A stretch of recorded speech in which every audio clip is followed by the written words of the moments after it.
Assalamu alaikum, hürmetlik görünmeler. Benim ismim Nebice Allah. Özüm Şivsi vatandaşı. Hazır ben akam Abdülhalil Allah, açam Zökrerul Allah doğruluk bu alıp emekçi. Akam Abdülhalil Allah 1967 yılı 11. ayının 3. günü Karma şehri doğulgan.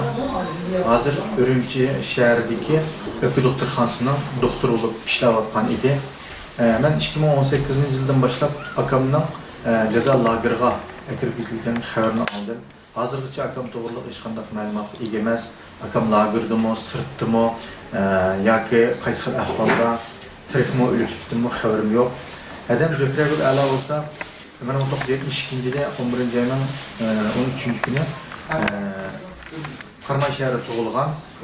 Qarmay neft ishchisi, Qarmay neft Şingan Gonsu degan şirkette ishlayotgandi, ama hozirgacha adamlarga o'xshashlar 2018 yildan boshlab jazo lageriga ketgan xabarni olgandan keyin hozirgacha uning yana sirtdimi, uydimi va yoki qanday ahvolda ekanligidan xabarim yo'q. Shuning uchun men bu ikki bir tuxunim to'g'risida nurg'onatim guvohlik berdim. Hattoki mushlat chiqib xotirjam bo'lishlik bu guvohligimni davomlashtiraman.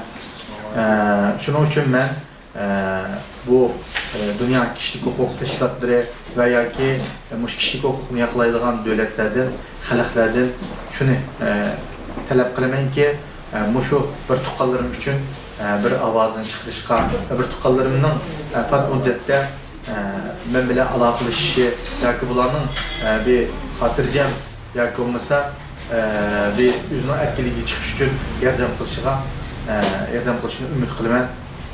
Hammanglarga rahmat.